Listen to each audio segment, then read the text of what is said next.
sebelum 7 Oktober Mbak Menik tahu gak ada 4.500 orang Palestina ditawan oleh Israel? Tahu gak?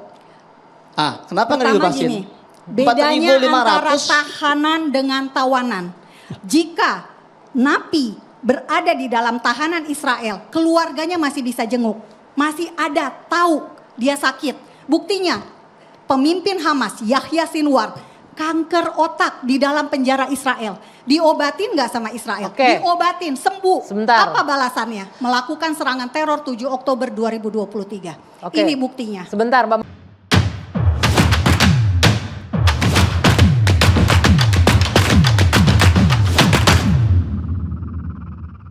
Terima kasih. Saya sangat mendukung. Karena negara kita, Indonesia ini mengenal solusi dua negara. Artinya Indonesia mengakui Israel dan Palestina. Indonesia, negara kita sudah mengakui kemerdekaan Palestina pada 15 November 1988. Karena itu ada kedutaan besar Palestina di Jakarta. Kalau Palestinanya belum merdeka, maka kedutaan besar yang ada di Jakarta itu ilegal. Karena Indonesia mengakui dua negara, maka yang selama ini kita dengar di demonstran, jargon from the river to the sea, Palestine will be free, sebetulnya tidak sesuai dengan kebijakan negara kita. Karena negara kita mengakui solusi dua negara tadi. Tapi negara kita di pembukaan undang-undang juga menyebutkan kita tidak menyetujui penjajahan di atas dunia harus dihapuskan. Sementara yang dilakukan oleh Yasser Arafat telah mendeklarasikan kemerdekaan tersebut pada 15 November 1988. Nah, kembali ke soal 5 anggota NU gitu ya, yang datang ke Israel bertemu dengan presiden. Ini adalah presiden Israel yang mempunyai 2 juta warga Israel yang beragama Islam dan adalah orang Arab Palestina. Jadi populasi Israel sebagai negara itu ada 10 juta warganya.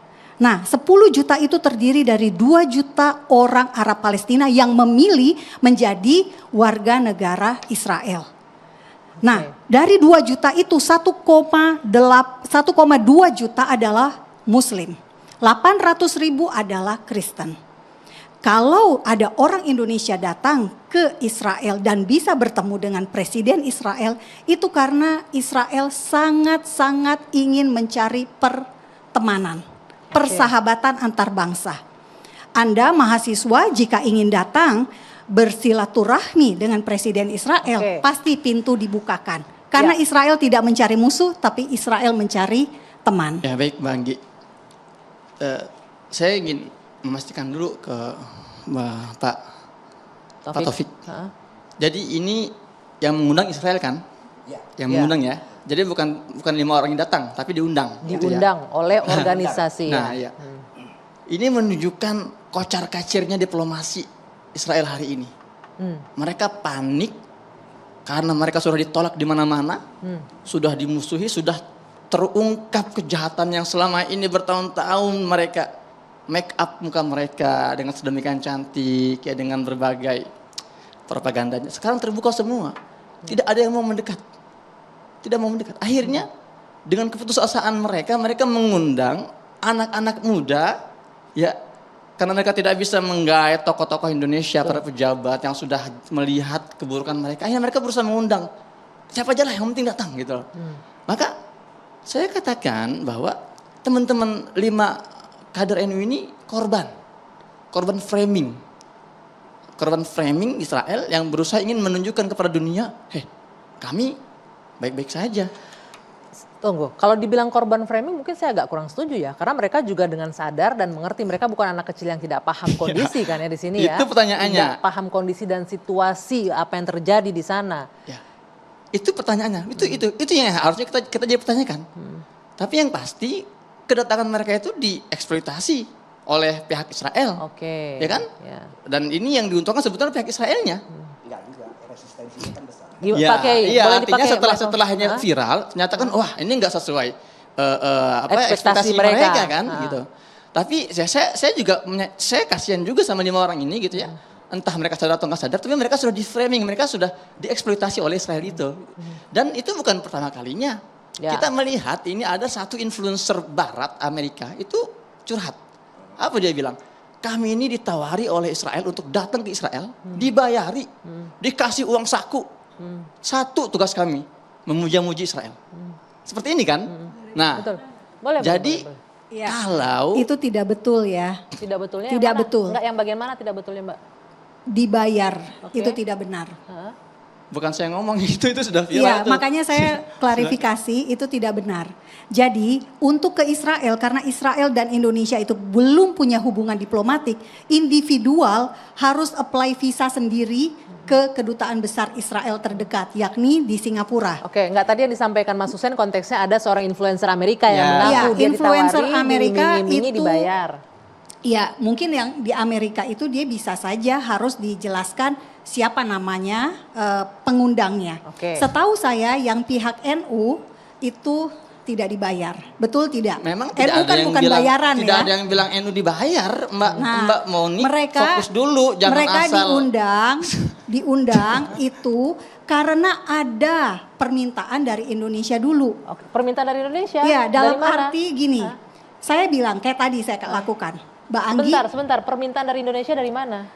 jika orang-orang yang 5 orang itu Heeh. tidak menyatakan bahwa mereka bersedia ke Israel, tentu mereka tidak akan dibawa. Artinya Di- ada 5 orang ini meminta untuk diundang ke Israel gitu.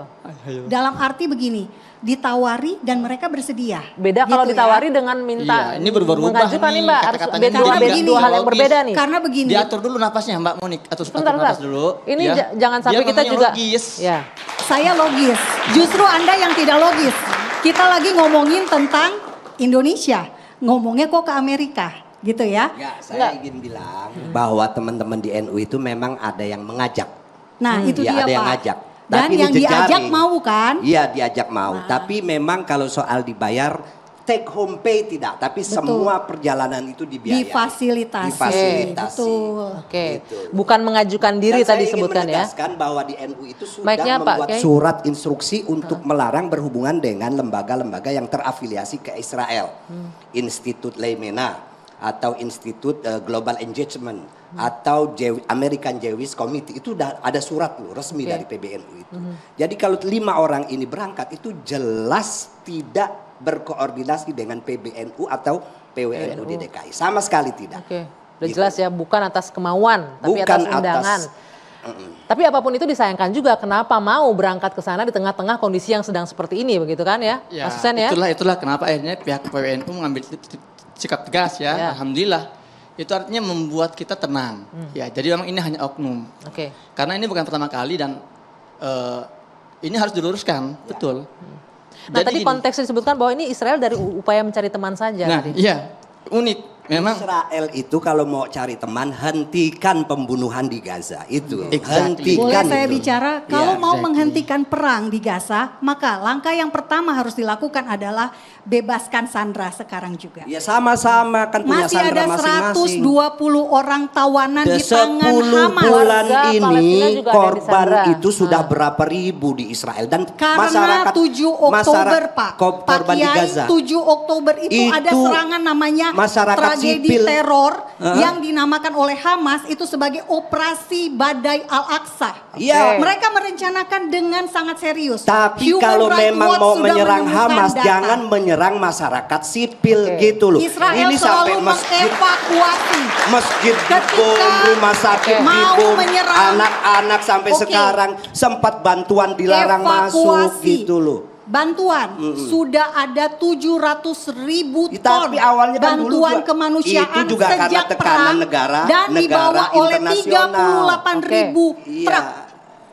gini, Juga sempat dihalangi. Saya oleh mau Israel. tanya. Ya, Tidak. silakan. Ya, saya mau tanya sebentar. nih Mbak Monik yang paling tahu gitu ya. Sebelum 7 Oktober Mbak Monik tahu gak ada 4.500 orang Palestina ditawan oleh Israel? Tahu gak? Kenapa nggak Pertama dibebasin? gini, bedanya antara 4.500 tahanan dengan tawanan. Jika napi berada di dalam tahanan Israel, keluarganya masih bisa jenguk. Masih ada tahu dia sakit. Buktinya pemimpin Hamas Yahya Sinwar kanker otak di dalam penjara Israel. Diobatin nggak sama Israel? Oke. Diobatin, sembuh. Sebentar. Apa balasannya? Melakukan serangan teror 7 Oktober 2023. Oke. Ini buktinya. Sebentar Mbak Monik, sebentar. Tapi kalau kita juga tidak bisa menafikan fakta, tawanan-tawanan Tahanan dan tawanan yang ditahan beda, oleh Mbak. Israel, tahanan baik itu tawanan disiksa, kita melihat itu dengan sangat mudah ya, Iya, transparan terjadi Iya. peristiwa itu. Mbak Monik lihat gak sih ketika pertukaran tawanan Boleh antara kamera melihat ke sini? Sebentar nanti Mbak dulu, Monik, tunggu berbagi dulu ya. Sebentar ya. Ntar Mbak saya Monik. akan saya tunjukkan. Ketika kita melihat perlakuan dua pihak ini ya, para pejuang Gaza, ketika mereka menawan tawanan, fungsinya sebagai tawanan, nggak disiksa, nggak Ini dipersekusi, babak belur Mas Husen. bahkan loh, 5 wanita ini Sebentar Mbak masih Monik babak bisa belur. bergantian sebentar. Babak belur. Sebentar ya, sebentar. Gimana Mas ya. Husen? Kita lihat ada video yang viral, seorang wanita Yahudi dibebaskan, sampai bilang dadah gitu loh kepada pejuang. Ya. Ada seekor anjing itu dirawat juga.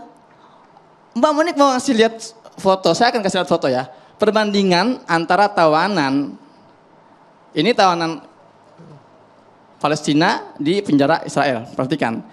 Ini sebelum ditawan, ini setelah Itu ditawan. dia dibebaskan, Ya, lihat, diselamatkan. lihat ya, bagaimana tawanan. Sekarang saya akan kasih lihat. Nah, ini yang sebelah kanan, wanita dan Itu dia anjingnya. sakit kanker, yang sebelah kiri Wanita dan adalah anjingnya itu penderita dirawat kanker. bersih. Lihat gak? Bersih. Anjingnya pun dirawat. Sementara sebelah kiri lihat tawanan Palestina. Diapakan? Kalau Itu kita mau tahanan, dia sakit menilai kanker. mana yang teroris mana yang bukan, lihat aja cara mereka perlakukan tawanan. Selama ini mereka menuduh Hamas ini menjadikan sipil sebagai apa? Tameng hidup gitu ya. Satu buktinya mana? Sementara yang terlihat ini tank-tank baja Zionis menjadikan sipil sebagai tameng hidup. Lihat gak? Ini yang sedang diperjuangkan oleh Mbak Monik. Ini yang sedang diagung-agungkan oleh Mbak Monik. Teroris bukan teroris ini? Hah? Teroris jelas sekali ini. Selama ini mereka menuduh Hamas sebagai orang yang menjadikan sipil sebagai tameng. Lihat lagi. Kira-kira ini tameng hidup bukan? Lihat. Tameng hidup bukan ini? Tameng hidup. Ini yang sebelah sini. Itu mereka taruh tawanan Palestina, mereka ikat di depan jeep Israel agar mereka ini tidak ditembak oleh para pejuang Gaza. Lokasinya di mana itu Mas Husin? Ya elah. Semua harus ada datanya. Ya, Tidak bisa datanya. hanya asal Silakan ambil saja. gambar. Oke, Mbak Monik mau data. Itu data dari Mbak Monik mau data. Palestina, Mbak Monik data. Oke, perhatikan ya. Disebarluaskan. Ini adalah seorang ibu Yahudi. Namanya Daniel, anaknya namanya Emilia. Sebelum dibebaskan, satu hari sebelum dibebaskan, dia nulis surat dua lembar panjang bahasa Ibrani. Ats midabrit avrit. Mbak Monik bisa bahasa Tidak Ibrani bisa. nggak? Saya bisa. Oke. Oh, jadi bisa terjemahkan. Yang intinya apa? Di Intinya sana, surat Mas Husen? ini apa? Artinya kepada para jenderal-jenderal, para pejuang, kami berterima kasih 3 kali. Karena kalian telah merawat kami selama di penawanan. Anak kami Dia yang usia 7 tahun, kami anak-anak saya yang usia 7 tahun itu diperlakukan seperti ratu. Jadi anaknya ngomong ke ibunya, "Mah, saya seperti hidup sebagai Siapa ratu." namanya Mas Husin? Emilia, silakan Emilia dicek ya. dan? Satu namanya Daniel, Ibunya sama ya, Daniela. Emilia. Perhatikan ya. Apakah ini seorang teroris? Apakah ini Hamas yang dikatakan teroris? Nah, bagaimana dengan ini? Entar dulu, jangan tarik nafas dulu ya nanti Mbak saya Monik kasih ya, kesempatan. gantian Oke, ya. kasih kesempatan Oke. gantian. Nah, sampai di sulitnya apa dia bilang? Kami tahu kalian kesulitan para pejuang Gaza, tapi kalian berusaha memberikan anak kami semua kebutuhannya. Kalian sudah seperti ayah bagi anak-anak kami. Luar biasa. Inilah yang dia katakan teroris oleh Mbak Monik. Sementara kita lihat nih, ini yang katanya trauma. Lihat yang sebelah kanan, ini adalah tawanan Israel yang dibebaskan. Senyum. Boleh turunkan sedikit Mas Husen Ya. biar disangkap kamera. Senyum. Boleh saya jelaskan tentang Senyum Noah Argamani yang sehat senyum? gitu ya, Masya Allah. Yang Boleh sebelah, saya yang jelaskan? sebelahnya ini tawanan Palestina yang keluar dari penjara Israel. Shock, trauma. Silakan. Oke, Boleh bicara saya jelaskan, data. Bang Giat? Bicara Ya. data. Ini Sebentar. data saya ambil Noah Argamani. dari The Cradle. Lihat The Cradle ini ya. Ini sebuah media besar di Inggris kalau tidak salah, Cradle tuh. Jelaskan bahwa tanggal 7 Oktober yang ngebantai warga Yahudi ketika festival itu tentara Yahudi sendiri. Hoax itu. Lah, ini The Cradle silakan silakan disuntut Cradle. Mbak bilang hoax. Kita sama-sama jurnalis, Mbak. Saya juga jurnalis saya juga. Saya tahu etika seorang jurnalis. Ini pengakuan dari pilot Yahudi sendiri. Kalian terserah bebas lebih memilih perkataan Monik yang Mas tinggalnya Hussein. di Indonesia atau pilot Yahudi sendiri yang mengaku. Kami dapat perintah dalam namanya itu Hannibal Directive. Jadi memang itu kebiasaan Yahudi. Ketika mereka melihat ada pasukan perjuang Gaza di wilayah mereka, tembak semua. Akhirnya warga Yahudi pun ditembaki oleh pilot mereka sendiri. Biar nanti playing victim. Setelahnya tuh kan Oke. lihat tuh. Boleh itu kita balik korban ke- dibantai. Sampai ada berita 40 anak bayi dipenggal. Mana buktinya? Itu sudah Hoax. diakui hoax itu oleh si Nah, itu wartawan. dia. juga. Oke. Baik. Makanya kalau mau bicara data, ayo bicara data. Oke, saya bicara apakah data ini satu. wajah-wajah tawanan yang trauma? Apakah ini wanita trauma? Enggak ada. Oke, Mereka boleh. tersenyum. Ya. Ya, Sebentar, Mbak. enggak ada. Tolong jangan Oke, ngada-ngada, Mas Hussein. jangan ngada-ngada. Ah, Ya. Baik, nanti Ini adalah mic-nya jangan lupa. Ini adalah sandera yang masih ada di Gaza 120 orang. Ada bayi, Kefir Bibas dan kakaknya. Selama ini kita belum melihat usaha-usaha Hamas untuk membebaskan mereka. Dan Anda bisa lihat kelima tahanan wanita ini ada kemungkinan juga mereka diperkosa. Tudingan yang bisa Karena dipertanggungjawabkan ada itu loh ya. Asumsi itu, asumsi. ada satu tawanan yang sudah dibebaskan dan dia berani mengakui bahwa ia diperkosa.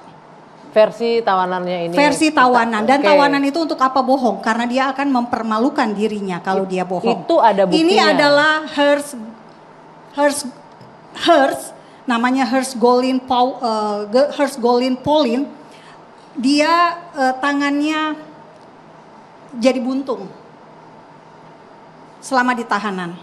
Nah, Noah Argamani yang tadi Mas Hussein sampaikan fotonya, Noah Argamani itu diselamatkan oleh tentara IDF Juni 2024. Anda tahu dari mana Noah diselamatkan? Dari rumah warga sipil Gaza yang menawan Noah Argamani.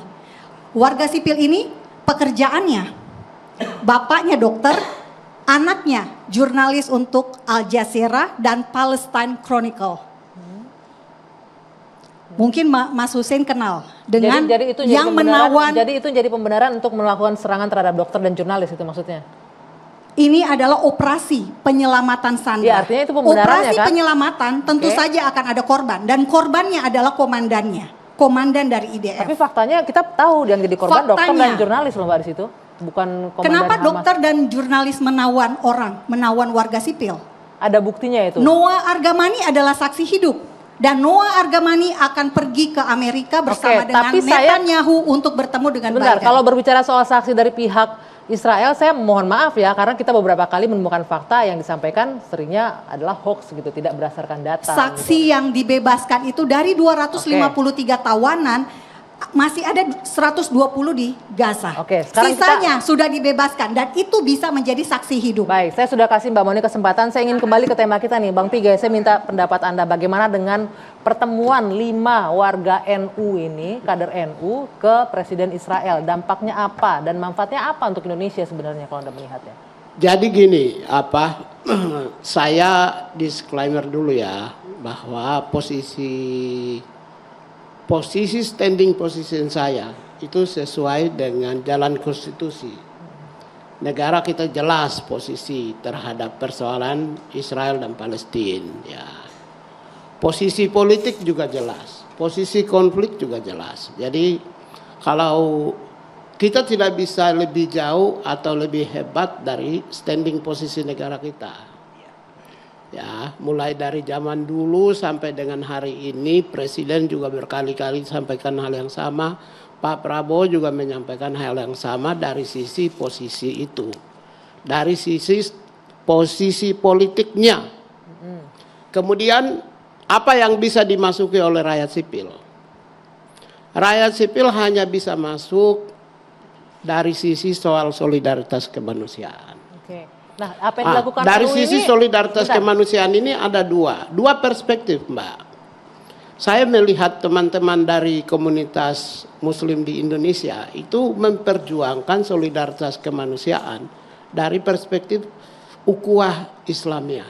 Anda melihat kunjungan ini Ya, dari perspektif itu? satu Oke. ukhuwah insaniyah. Kenapa ukhuwah insaniyah? Karena di Palestina itu juga ada non-Muslim. Kemudian dari kelompok aktivis Yahudi juga memperjuangkan kepentingan Yahudi. Kalau dengan demikian, saya mau ingin sampaikan sebagai orang pembela kemanusiaan. Kemanusiaan itu menembus batas negara, batas wilayah, batas suku, batas agama, dan batas ras. Karena itu, Ibu Monik juga bisa memperjuangkan penderitaan yang dialami oleh, menurut data Al Jazeera yang saya lihat dan baca, 185.000 orang yang menderita. Saya tidak bisa menjelaskan yang mati berapa dan lain. Sejak tanggal 7 Oktober 2023. Kemudian juga peristiwa tanggal 7 itu juga menyebabkan 1.200 orang mati. Mendapat tekanan, tanggapan cukup kritis dari dunia internasional. Dan itu dimaknai, itulah yang sebenarnya menjustifikasi tekanan dari Israel kepada Palestina di jalur Bang Gaza. Pigai, balik lagi. Anda melihat kunjungan kelima kader NU ini seperti apa? Tadi Anda menunjukkan dari perspektif ukhuwah itulah yang Islamiyah. saya sampaikan. Itulah yang saya sampaikan. Kadang-kadang komunitas Muslim di Indonesia itu dia melampaui urusan negara, yaitu urusan politik dan urusan pertahanan.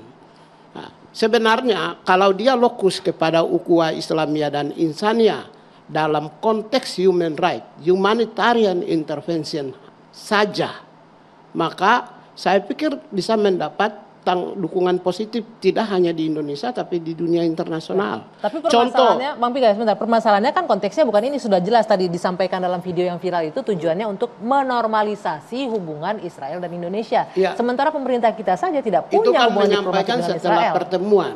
Tapi kan tujuan pertemuan juga harus disampaikan sebelumnya sehingga ruang lingkup itu sebenarnya mengarahkan kepada, menyampaikan kepada, menginformasikan kepada rakyat bahwa perjalanan kami untuk kepentingan itu. Itu yang pertama. Yang kedua, andaikan mereka juga memperjuangkan penderitaan yang dialami kedua pihak, yaitu ribuan orang. Bahkan gini, penderitaan yang dialami oleh Israel itu adalah mereka yang mendapat tekanan penderitaan karena serangan dari Hamas. Penderitaan yang dialami oleh Palestina itu adalah tidak sekedar tekanan penderitaan itu saja, tapi pendidikan, ekonomi, kesehatan, kehidupan mereka juga alami hal yang sama. Karena itulah porsi kelompok-kelompok Muslim di Indonesia adalah ambillah porsi humanitarian intervention, sehingga tidak boleh memasuki wilayah-wilayah yang lebih keras seperti dalam konteks politik itu. Contoh. Seringkali, maaf, Bentar, ini Pigai, saya sikap tapi ini kritis bukan saja. Humanitarian version yang diambil. Mereka jelas-jelas untuk hubungan diplomatik, hubungan diplomasi Indonesia Israel. Kapasitas mereka apa? Mereka bisa mengalahkan konstitusi kita. Tidak bisa kan? Tidak Padahal bisa. Ya artinya. Jadi jangan melampaui konstitusi. Cukup saja memperjuangkan. Saya respect dengan saudara yang di sana ini. Hussein, ya. Terlepas dari memperjuangkan kemerdekaan Palestina. Kemerdekaan Palestina bagi Indonesia adalah final dan mengikat, tidak bisa ditawarkan. Itulah posisi negara ini. Kemudian kalau ada rakyat sipil yang memperjuangkan kemerdekaan Palestina, terus kekuatan Anda lebih hebat dari negara. Ya cukuplah ambil porsi soal soal keadilan, justice, perdamaian, humanisme, mungkin toleransi beragama, itu jauh lebih terhormat. Terus yang kedua, saya mau ingin memberi kritikan juga ini. Ini kritik ya. Dengan hormat saya kritik ya. Kadang-kadang organisasi besar ini dari 20 tahun terakhir yang saya ikuti dengan saksi mata sendiri, itu seringkali ada komunikasi dengan Israel. Organisasi besar yang mana ini? NU atau yang mana? Ya, saya tidak perlu sebutlah. Tokoh besar kita bangsa Indonesia, mantan presiden punya kedekatan dengan Israel. Ketua PBNU juga punya kedekatan dengan Israel. Pernah datang juga. Yang sekarang ini juga kadang-kadang tidak sensitif. Kalau Gus Dur, saya percaya dia punya beyond kemampuan itu untuk bisa menyelesaikan persoalan. Tapi setelah Gus Dur, emang bisa apa? Emang Baik, bisa nanti apa? kita Karena lanjutkan, itu Bang Pigai. Saya harus potong jagalah dulu. ini persoalan yang sangat sensitif ini harus dikontrol. Baik, harus bagaimana dijaga. responnya Pak Taufik Damas? Tapi nanti kita jeda dulu sejenak. Dua sisi kembali sesaat lagi. Tetap bersama kami.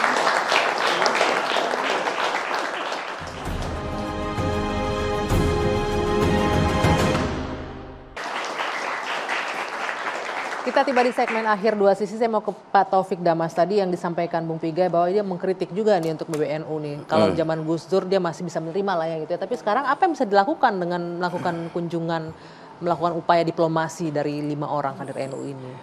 Sebetulnya pertama saya setuju dengan apa yang disampaikan oleh Bang Pigai tentang apa hubungan diplomatik atau upaya-upaya diplomasi. Tidak ada yang lebih hebat dari negara kan. Jadi itu urusan negara, kalau negara aja nggak mampu apalagi masyarakat sipil.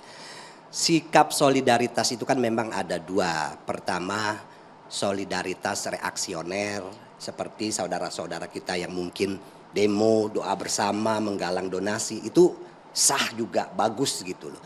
Ada yang solidaritas yang sifatnya humanitarian, lebih pada pendekatan-pendekatan kemanusiaan, upaya dialog dan lain sebagainya. Cuman kalau orang seperti Netanyahu itu sudah dijadikan atau dinyatakan sebagai penjahat perang oleh ICC, maka bagi saya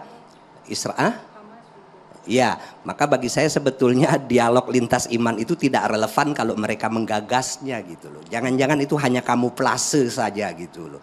Di satu sisi melakukan kejahatan, di sisi lain kok ngajak orang ayo umat lintas agama hidup rukun damai gitu loh. Bagaimana mungkin kita bisa rukun damai kalau lihat saudara-saudara kita gitu loh.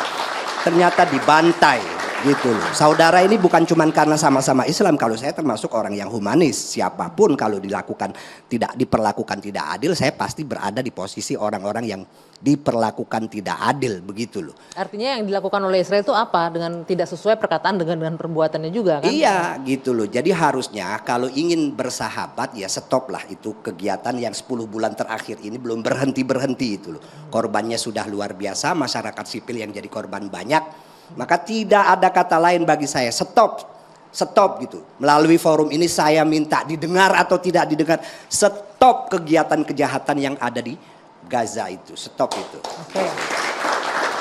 Oke, kita juga ingin menampilkan ya, Bu Anggia. Jadi gini, ada langkah-langkah strategis yang bisa dilakukan oleh pemerintah Indonesia jauh lebih maju. Yaitu misalnya langkah yang paling utama dan posisi negara sudah jelas terhadap Palestina. Sekarang langkah berikutnya bagaimana menciptakan perdamaian. Maka sebenarnya bisa merancang Jakarta Informal Meeting yang menghadirkan Hamas dan Fatah bersatu dulu. Dulu ya, setelah mereka bersatu dipersatukan, baru nanti saya tidak tahu nanti pasti dibantah. Tapi itu pemahaman kami yang di dunia internasional itu kami tahu dua partai yang sedikit bertentangan. Saya tahu bahwa ketika Ismail Haniyeh pimpin Hamas, dia begitu welcome terhadap Fatah. Tapi begitu Fatah yang menang, belum tentu Ismail Haniyeh itu ingin join. Itu juga problem, karena itu disatukan dulu. Sesudah bersatu, baru selanjutnya bicara tentang perdamaian abadi yang ada di sana. Melawan Israel itu harus sekedar bersatu. informasi, pengurus besar Nahdlatul Ulama itu sedang melakukan itu. Beberapa hari yang lalu itu ada kunjungan ke PBNU, Duta Besar Palestina di Indonesia. Dan dalam waktu dekat ini sedang mengundang tokoh penting dari Palestina untuk hadir ke Indonesia. Dan salah satu upaya untuk itu adalah bagaimana menyatukan antara Fatah dan Hamas. Jadi hal-hal yang sangat mungkin untuk kita cari jalan untuk menyelesaikan apa yang terjadi antara Palestina dengan Israel itu akan dilakukan dengan cara-cara yang tentu sekali lagi humanitarian dan dialog dengan kapasitas yang saya pikir kalau PBNU pasti punya kapasitas untuk itu. Oke, Mas Hussein, mungkin nggak tuh Jakarta Informal Meeting bisa menciptakan Jadi begini, saya pernah dalam satu forum ditanya oleh salah seorang audiens, Mas Hussein, kenapa Hamas Fatah ini nggak mau bersatu? Saya tanya balik, kata siapa Hamas Fatah nggak mau bersatu? Mana sumbernya? Gelagapan, nggak bisa jawab. Memang ini narasi-narasi dibangun sengaja dari Barat untuk memberikan dampak pesimisme terhadap Indonesia. Seolah-olah Hamas Fatah ini ya bertikai dengan sedemikian Begini, Mas, hebat. Saya minta contoh. Makanya sekarang akan saya jelaskan. Ketika Hamas menang, Fatah sering datang diundang Ismail Haniyah. Saya tahu. Ya. Sekarang saya minta contoh ketika Fatah menang, Ismail Haniyah dengan mereka datang ke rumahnya Fatah. Ada nggak contoh? Contoh. Iya, jadi gini. Satu-satunya pemilu yang terjadi di Palestina itu tahun 2004-2005 gitu ya. Hamas menang. Oke? 2006. Ya, 2006. Hamas menang. Kemudian Ismail Haniyah menjadi Perdana Menteri. Saya nggak mau bahas yang jadul. Saya tinggal di Gaza 12 tahun. Teman-teman saya, simpatisan Hamas, simpatisan Fatah. Mereka sholat di masjid yang sama. Kuliah di kampus yang sama. Ntar dulu, sabar. Kemudian mereka juga main bola di lapangan yang sama. Nah, 2012, saya saksi mata. Saya diundang, karena saya jurnalis, saya diundang oleh pihak Ismail Haniyah ke rumahnya di pengungsian pantai barat Gaza. Di situ, para petinggi Hamas berkumpul di rumahnya Ismail Haniyah. Untuk apa? Menyambut delegasi Fatah dari tepi barat. Datang mereka ke rumah Ismail Haniyah, mereka diskusi, mereka berjabat tangan, mereka berpelukan, mereka membuat fakta namanya rekonsiliasi Palestina. Saat itu, dulu itu sebelum ini ada dualisme di Palestina. Di Gaza ada Menteri Pendidikan, di tepi barat ada Menteri Pendidikan. Sebelumnya. Setelahnya, ketika Fatah menang, Ismail Haniyah datang nggak ke sana? Enggak ada Fatah menang. Enggak, memang tidak ada pemilu, enggak ada pemilu. Saya bilang. Pemilu terakhir itu tahun 2006, Hamas menang, setelahnya enggak ada pemilu lagi. Jadi enggak ada menang kalah setelahnya. Hanya sekali 2006, Hamas yang menang, setelahnya enggak ada lagi. Baik. Nah, entar dulu saya pastikan dikit lagi, Mbak ya. Nah, sejak penandatanganan rekonsiliasi itu, akhirnya melebur semua. Ismail Haniyah, apa kata dia? Mulai hari ini sebagai bentuk komitmen saya menanggalkan jabatan saya sebagai Perdana Menteri. Sejak saat itu bersatulah di kalangan level politik. Nggak ada lagi dualisme di situ. Artinya sudah bersatu.